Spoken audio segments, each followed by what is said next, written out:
Boa noite. Vamos falar do assunto das crianças e dos adolescentes.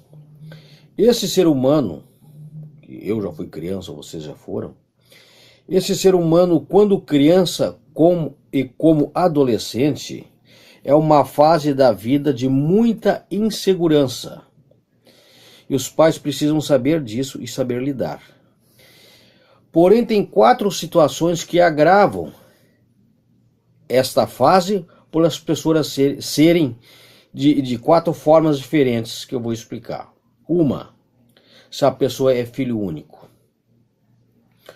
Se essa criança ou se esse adolescente foi adotado com mais irmãos ou adotado único. Se essa criança é um temporão, quer dizer, ter irmãos mais velhos que tem uma diferença, uma boa diferença, isso se chama temporão. Ou se essa criança é simplesmente o caçula, pode ter 1 ano de diferença do irmão anterior, mas é 1 ano, ele é o último, portanto ele é o caçula. Certo. E também é compreendido como filho único os irmãos que tenham 5 anos de diferença. Então, portanto, 3 irmãos com 5 a 6 anos de diferença, esse casal teve 3 filhos únicos. Essas crianças se sentiram sozinhas. Naquela fase da vida deles, certo? Naquela infância, eles se sentiram sozinhos, estavam sozinhos para brincar e, portanto, é um filho único. O que acontece com a criança? A criança, quando está sozinha, ela cria mecanismos para a sua sobrevivência emocional. Certo?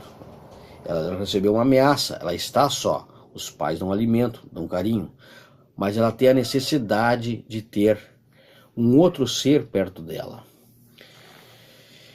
Que os psicólogos, os terapeutas, sugerem que a criança tenha um cachorrinho, saiba lidar com plantas, que tenha o seu gato, para que ela já vai se socializando com algo mais além dela, dos seus brinquedos ou até mesmo do seu amigo imaginário. Agora nós vamos falar do imaginário. A criança cria esse mecanismo, ela tem um cavalinho, a menina tem uma boneca, eles têm um caminhão. Todo aqueles caminhão, internamente, ele dá ordem, ele brinca, ele tem essa criança potencializa a comunicação interna, e ela se comunica com aquele brinquedo. Fica aí. Aí o brinquedo fica, espera o da ordem, espera. E quando esse amigo imaginário que ele inventa dentro da cabeça dele, quando se pronuncia esse amigo a ele, esse amigo também só diz sim. E interessante que esse amigo imaginário, ele pode ser criado através da intuição que ele pega dos pais.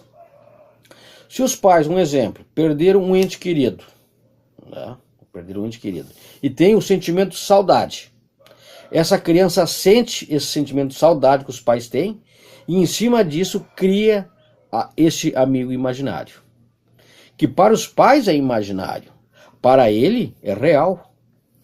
Porque o nosso subconsciente, ele não sabe o que é imaginário e o que não é. O que tu coloca ali é o que é. Ok, e essa criança vai vivendo assim e ela não sabe se socializar. Ela só tem seus brinquedos que dá ordem, todo mundo aceita. Se é menino é o rei, se é menina é a rainhazinha. Vai crescendo, né? Quando ele vai chegando a uma determinada idade, ele começa a teimar. O que é essa teimosia? A teimosia é a criança que alimenta a insegurança dela. Agravado nesses 4 itens. Quando a pessoa é filho único, quando é temporão, quando é adotivo com mais pessoas ou não na casa, ou quando é o caçula. Até tem uma 5ª situação, que seria se tiver uma criança com mais de 5 anos de distância uma da outra, que se reconhece também como filho único na psicologia. Ok. Então, repetindo, essa criança passa a reclamar e os pais passam a dar atenção a ela. E se os pais não passam a dar atenção para ela, ela vai agravando os fatos. Se ela estava acostumada a teimar, ela começa a brigar, a ficar violenta. Se ela estava acostumada a subir numa cadeira, ela vai agravar os fatos, ela sobe na mesa. Ok. A criança faz e os pais não têm conhecimento e vão alimentando mais ainda essa insegurança.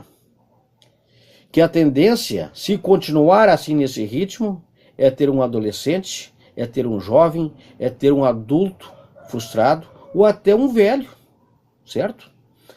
Com certeza, por toda a vida dele, ele vai ser o que está ali gravado, se não for reprogramado, se não for entendido. Ok. Aí é que entra a terapia, né?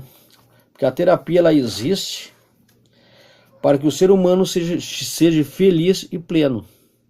Se ele não é, é porque falta compreensão. Ok. Então, seguindo as nossas explicações, tá?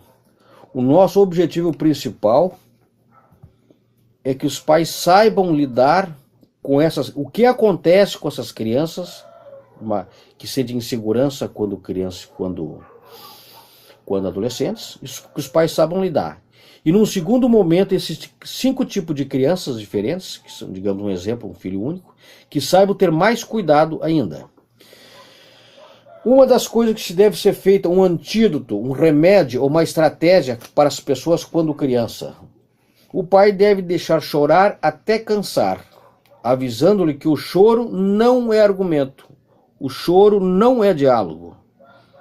Deve usar a palavra e a explicação, porque é isso que ele vai precisar no colégio, no seu trabalho, com a sua esposa, na sua empresa. É ali que se ensina. Outro momento, outra situação é explicar para o menino que ele é controlado por um robozinho, digamos assim, que ele só sabe reclamar. Então que ele pare de reclamar, porque a mãe e o pai querem falar com o filho, não quer falar com o automático reclamador que é dele. Tá. Então essa situação aqui é quando criança. Quando a pessoa é adulta, no meu ver não é diferente. Primeiro momento a pessoa tem que ser sabedora do que aconteceu com ele, com a sua memória na sua infância. E os pais, se eles têm conhecimento para isso, ou levam para um terapeuta, fazer com que essa pessoa compreenda que pode ser diferente, que ele possa ser feliz, pleno e saiba negociar, saiba receber um sim, como da mesma forma quase que também receber um não. Lógico, o não a gente tem um pouquinho mais de dificuldade, mas a gente deve, digamos, de nivelar, porque a vida é um sim e é um não constantemente. Né? Nós estamos recebendo um sim ou não e também nós estamos dando um sim ou não para alguém. Isso é diálogo, isso é compreensão, isso é o social. Meus amigos, espero ter colaborado com vocês a explicação que eu dei, né? O que ocorre com as crianças e com o que ocorre com as crianças um pouco diferente na fase de criança e quando também na fase adulta, como se deve de lidar com esses casos, ok? Muito obrigado, atenção, muito obrigado.